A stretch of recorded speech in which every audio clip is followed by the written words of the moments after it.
How can the New York Giants fix their offense? It might be more than you think, and I'll explain why coming up next on the Locked On Giants podcast.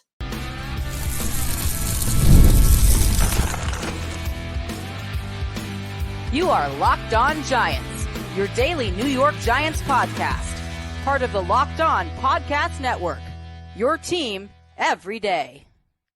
This episode of the Locked On Giants podcast is brought to you by Game Time. Download the Game Time app, create an account, and use the promo code LOCKEDONNFL for $20 off your first purchase. Terms apply. Hello, New York Giant fans, and welcome to another edition of the Locked On Giants podcast, part of the Locked On Podcast family, your team every day. I'm your host, Patricia Traina, credential member of the New York Giants media for Locked On, as well as for New York Giants on SI, which is where you can find my written work. And as always, welcome on in to my everydayers, my Blue Crew community members, my newcomers, and everybody in between. Thank you for spending part of your day with us here at the Locked On Giants podcast. And on today's show, all right, it's been, 24 hours, a little bit more than 24 hours since the Giants lost to the Cincinnati Bengals. And I've had a chance to sleep on it, to do some thinking. And I want to talk about how can the Giants fix the offense. Now, I know what a lot of you are thinking. A lot of you are thinking, get rid of Daniel Jones. Well, I'm going to get to that actually in segment 2. I'm going to talk about whether the Giants should change the quarterback and where I see the quarterback position going. That'll be in segment 2. And then in segment 3, we'll talk about Brian Daboll's dilemma, something that could be brewing. I don't think it is right now, but something you probably want to keep an eye on if you are Brian Daboll. So that is our agenda for today on today's Locked On Giants podcast. Again, welcome on in to everyone, and thank you for being a part of the community. All right, let's get into it. So I gave some thought as to how the Giants can fix the offense. And I know, again, a lot of you are going to see this and you're going to say, get rid of Daniel Jones, case closed, offense problem solved. But I want to go back to the Cincinnati game, and I'm even going to go back to the last 2 games that the Giants won this season. And they all had something in common that just for whatever the reason has not been as, obvious, despite the fact that the Giants have basically kept most of their scoring close, with the exception of week 1. If you think about it, the Giants have kept their scores against week 2, 3, 4, 5, and 6 opponents close. And I'm talking about the run game. All right, so let me just go in and just kind of give you where the Giants stand right now. So the Giants offense overall, 319.3 yards per game average, 20th in the NFL. Their run offense, 105.8, 24th in the NFL. Their passing offense, 213.5, which is 17th. Now, let's go back to the 2 wins that the Giants had. The Giants, of course, beating Cleveland in week 3 and Seattle in week 5.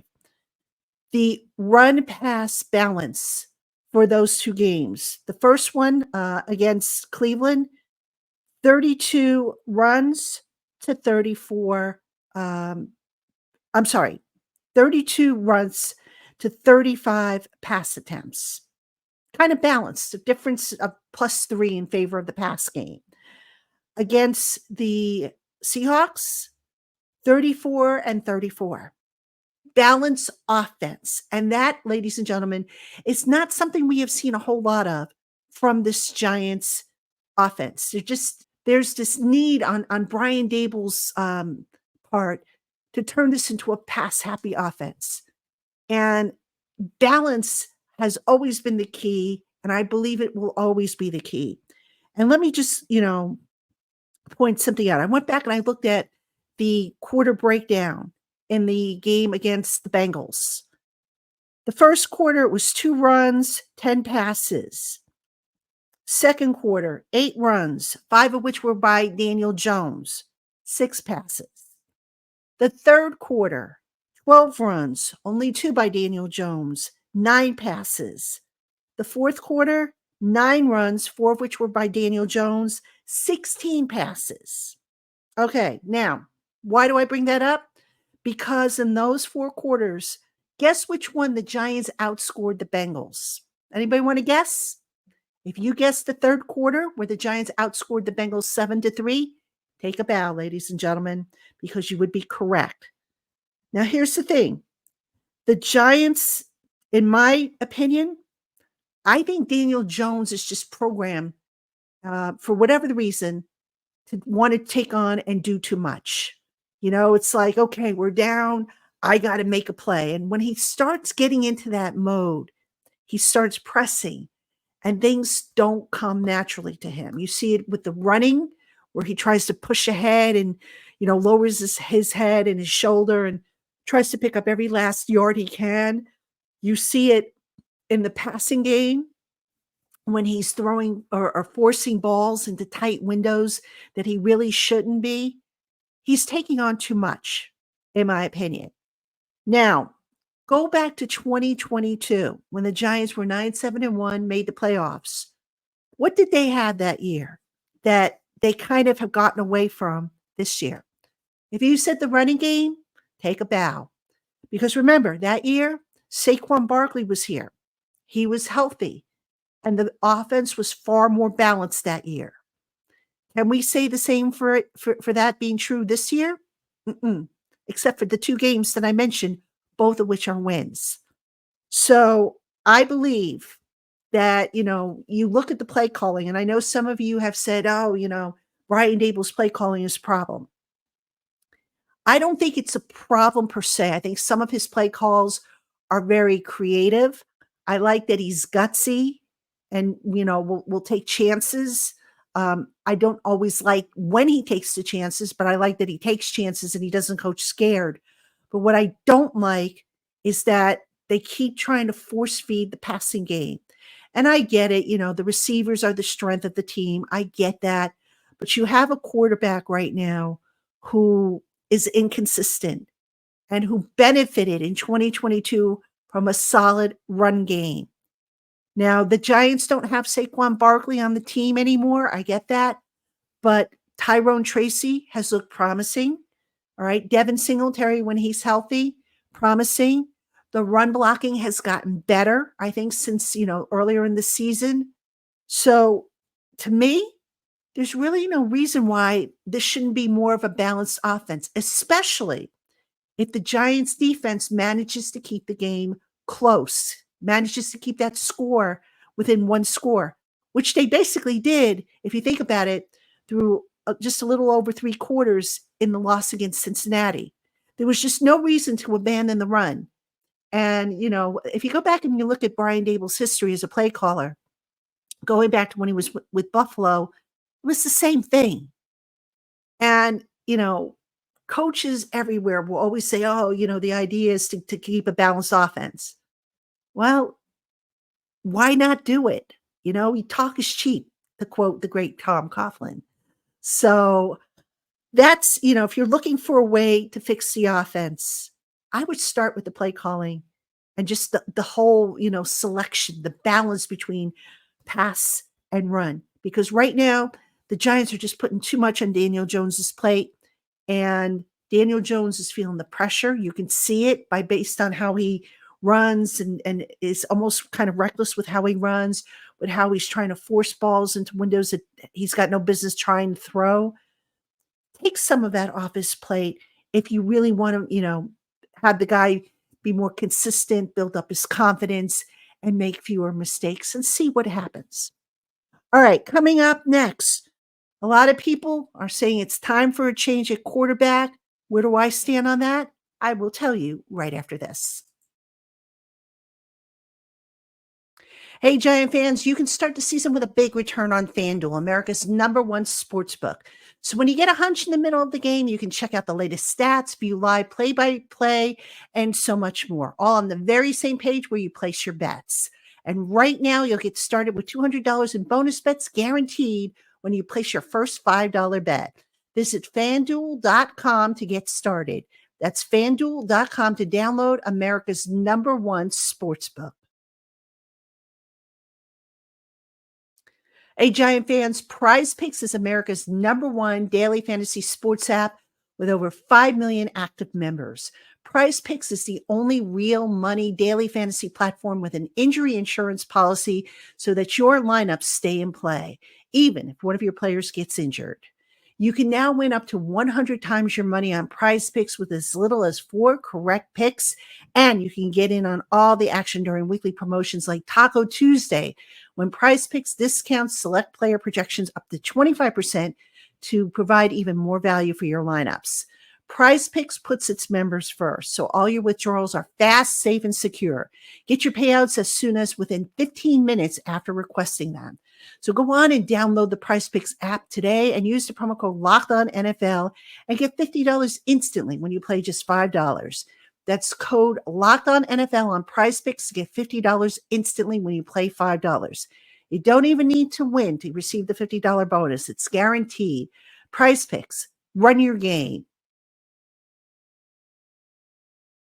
All right, everybody, welcome back to the Locked On Giants podcast. I'm your host, Patricia Traina. Again, thank you for spending part of your day with us here on the Locked On Giants podcast. Coming up this week, it is Crossover Thursday, Eagles week. So I'm not sure if I'm getting Gino Camilleri or Lou DiBiase, both of them the co-hosts of Locked On Eagles, but we'll be chopping it up about this weekend's game. And gee, I wonder if we'll be talking about a certain Eagles running back. You think? Probably. And also, I want to remind you, also coming up this week here on the Locked On Giants podcast channel, we're going to have our weekly NFC Squad show, which is basically a collection of NFC Locked On hosts, including yours truly. And we just basically sit around for a half hour and shoot the breeze, about our teams. We complain about our teams. We praise our teams, depending on what our teams did, and, give each other a jab in the ribs every here and there. So it's a lot of fun. And a lot of you, I think, checked out last week's show and gave positive feedback. So I hope you will continue to check out the NFC Squad here on the Locked On Podcast Network. All right, let's talk about the elephant in the room. Should the Giants sit Daniel Jones? Here's what I would say to that, folks. I'm not so sure that Drew Lock is going to be a better option. I am not so sure that Tommy DeVito is going to be a better option. All right. Daniel Jones, whether we, I think, want to agree or not, does give the Giants the best chance to win. If he is, if the workload's adjusted. Now, that all being said, the Giants, I mentioned the run game and how the Giants haven't really leaned on it. Try the shift in philosophy and see if that run game opens up play action. Daniel Jones is pretty good with play action. According to Pro Football Focus, he is 36 of 58, which is a 62.1% completion rate in play action. 410 yards, 2 touchdowns, 1 interception, with an adjusted pass completion percentage of 76.9% and an average time to throw of 3.02 seconds. That's an 87.6 rating. Not bad. Now, obviously, you can't run play action on every play, but bring it back. See if that run game can't set things up, and see if that doesn't help Daniel Jones. But, let's talk about the big picture at quarterback here, because I go back to what we saw on Hard Knocks. For those of you who are screaming for the Giants to get rid of Daniel Jones, I believe that is a very real possibility after this year.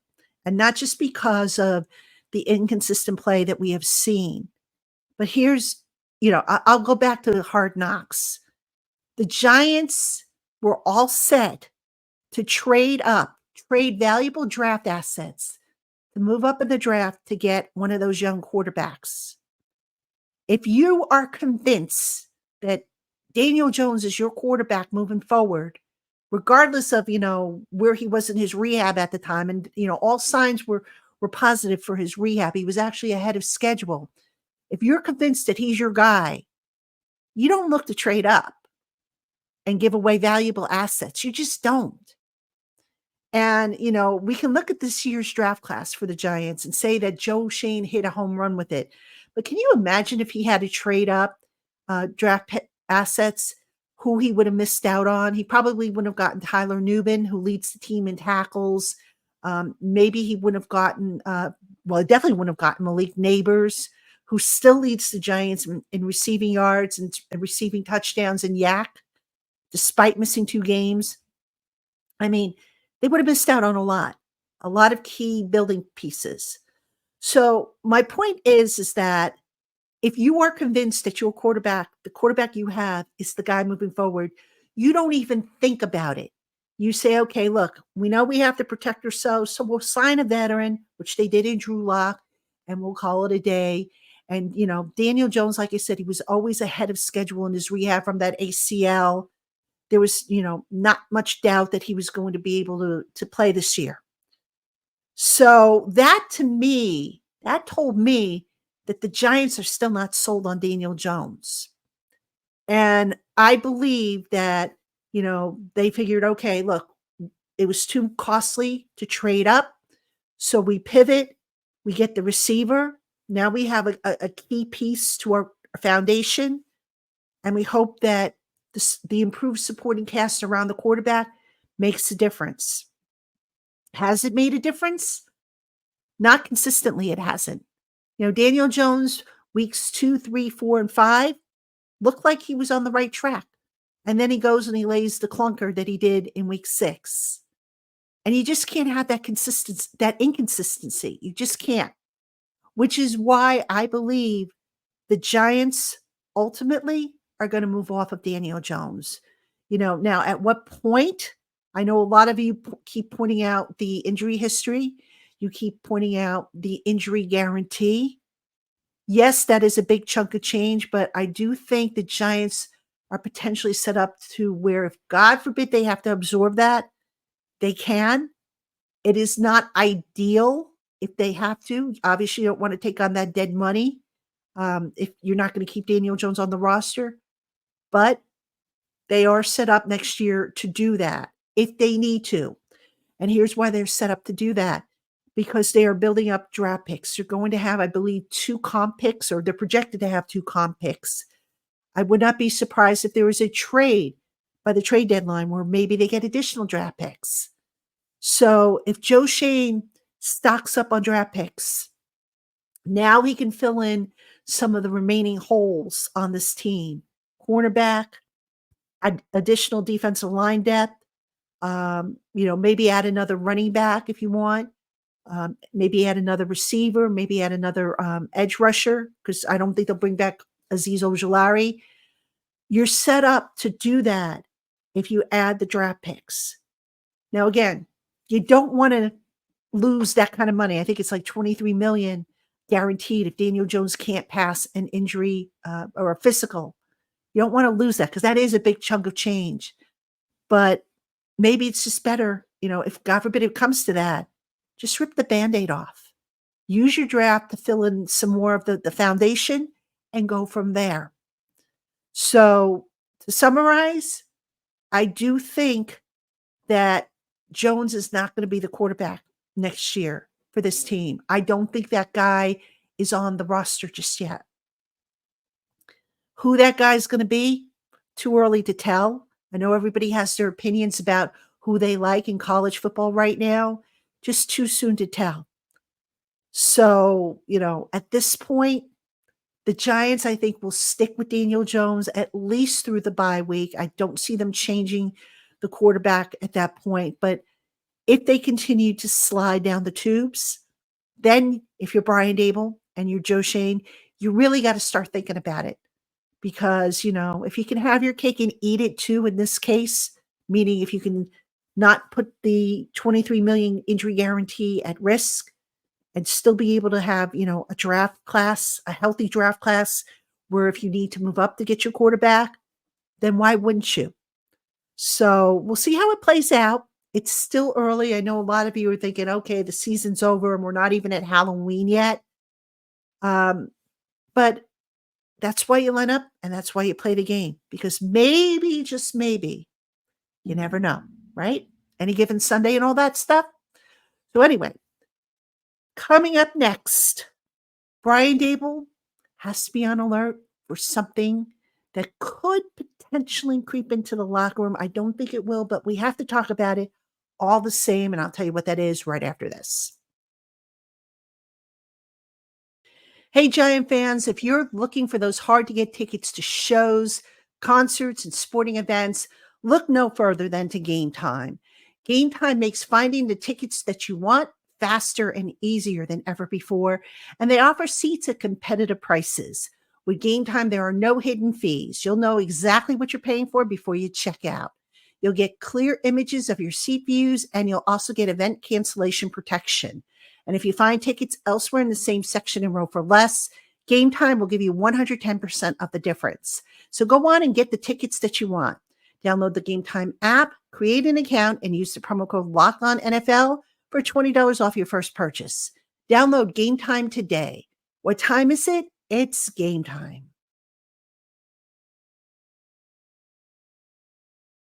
All right, everybody, welcome back to the Locked On Giants podcast. I'm your host, Patricia Traina. And in this segment, Brian Daboll's dilemma. Okay, what am I talking about? Well, we've already talked about what to do about the quarterback and how I think that might play out. We've talked a little bit about how to fix the offense, but there's another thing that I think Daboll needs to keep an eye on.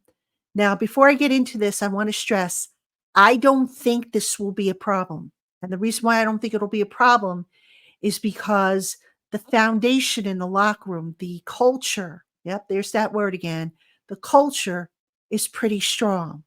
So I do not think this will be a problem. That said, here's the issue. The Giants defense has been playing really, really well since week 2. They have limited some of the top offenses that they have faced. Most recently, the Bengals, whom they held to 17 points. All right, this is a Bengals team that in their 3 games prior had scored over 30 points, and who I believe had the 9th highest scoring offense. The defense is doing their part. But we all know the offense, not so much so. So the thing you have to be on guard with in the locker room, I think, is any kind of resentment to the point where you get guys saying, look, we're busting our humps. We're producing. The other guys aren't. What's going on here? You know, it's the status quo. What are we doing? Now, again, I want to stress, I don't think it will come to that because Daboll has built a very strong culture in that locker room. They have great leaders who probably will not allow that to happen. But look, it's human nature. Think about it.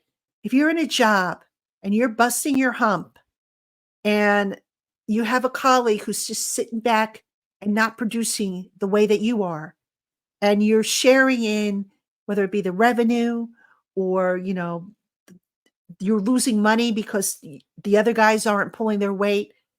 It's human nature to start to build resentment towards whoever's not pulling their weight.